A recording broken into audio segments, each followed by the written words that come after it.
listeners, this is going to be a very terrible intro because I'm recording this while sick. I am sick, so that's why the second part of chapter 18, which is this video, is coming out now.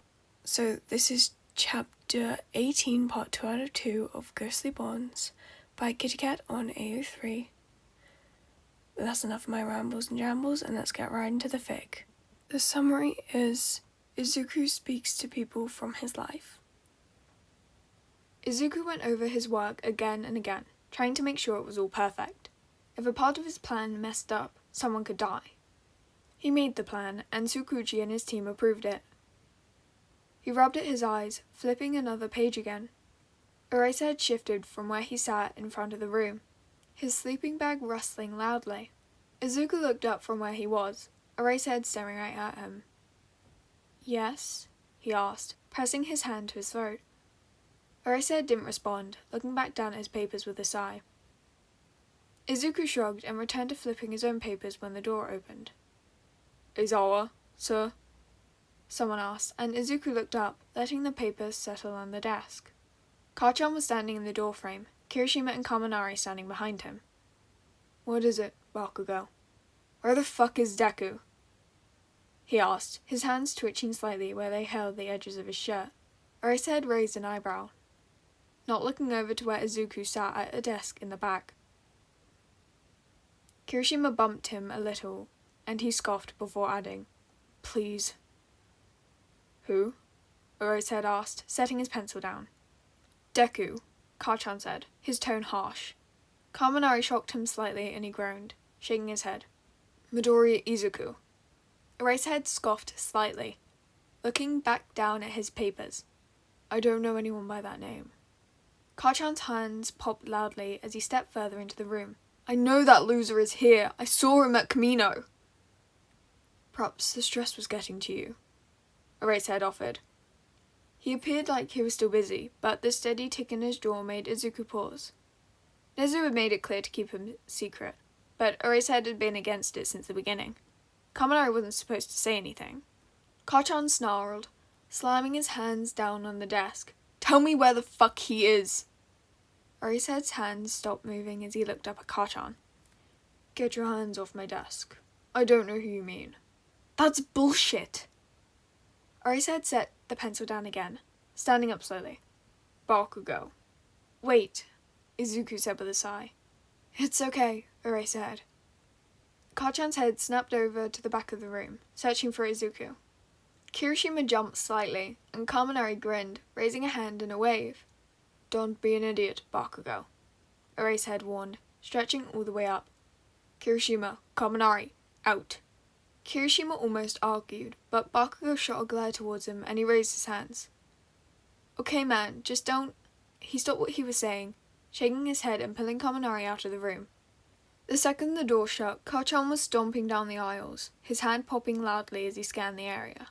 "Show yourself, you damn coward!" He stopped in front of Izuku's papers, scanning them.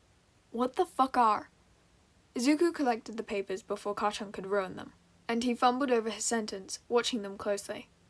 "I can't show myself, Kachan," he said, sighing as he set them on an opposite desk.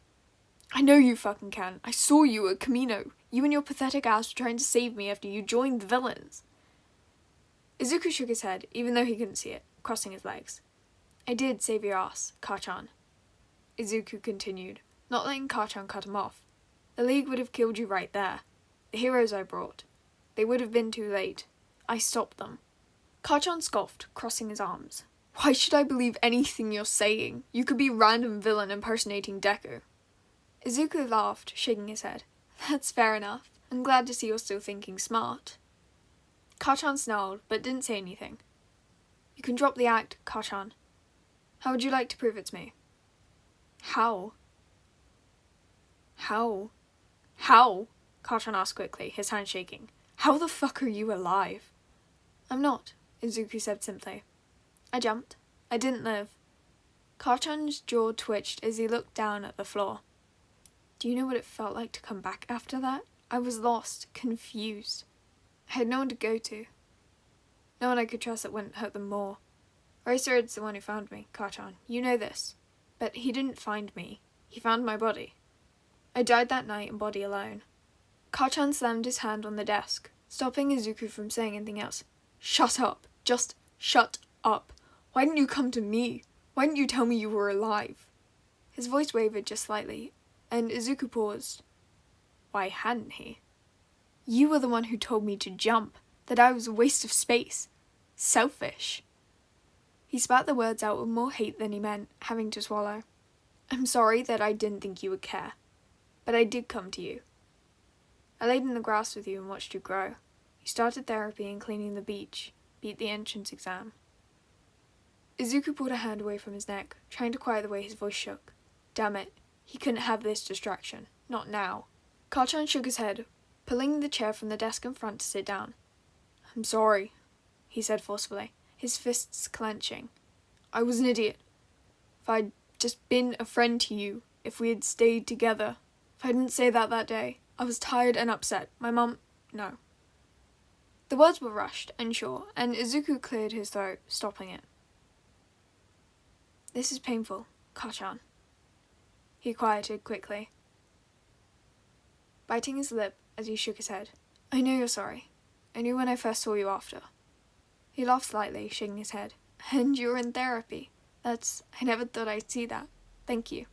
Kachan snorted, running his hands down the legs of his pants. Only a smart-ass nerd like you would care about something like that. Izuku nodded, but didn't say anything, letting it fall into silence. He wanted to work on the plan and make sure it was all right, but he knew that this demanded his attention. Kachan had been trying, and he would do the same.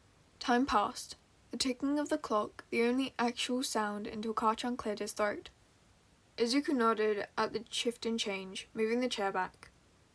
Kachan stood up, his chair scraping against the floor loudly. What the fuck are you doing anyways? Another stalker project?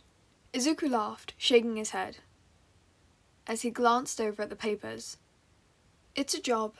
We are extracting a child from a group of villains. They're using her quirk and putting her in danger.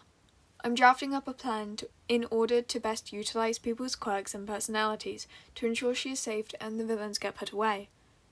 It's actually really interesting. Stop, Kachan said, shaking his head. What the fuck do you mean, we?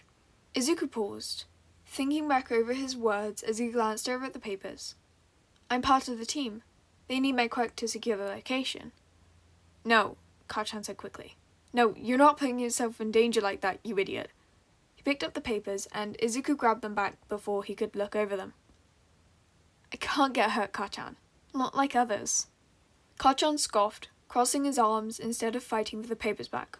What about Kamino? You were hurt. Izuku shook his head, setting the papers down, but keeping his hand resting on them. I wasn't hurt. It was just a case of quirk exhaustion. I didn't know enough about it then. I pushed it too far. Like when you burnt your hands when we were kids. And you bandaged them, he added, and Izuku stumbled with his words slightly. I had time to learn my quirk. You didn't. Izuku nodded, looking towards the door. Thank you for apologizing. I don't blame you. Not anymore. I need to get these plans to Nezu, though. He picked up the papers, moving to the door when Kachan pulled them from his hands. He held them tightly, but did so in a way they wouldn't accidentally burn. I'm going with you. Izuku watched him in surprise, shaking his head.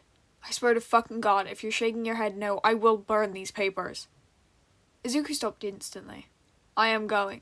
So either you write me into these plans, or I will find my way there and fight, regardless. Izuku rubbed his hands together, looking at the papers. I can't have any students involved, he finally said, touching his throat. I already have third years going, and that's risky enough. I'm going, Kachan said finally. Am I burning these or are you writing me in? There wasn't time. He couldn't rewrite all his plans again and get Tsukuchi to sign off on them fast enough. He had to think of the little girl inside. Okay. Give me them back and I will place you.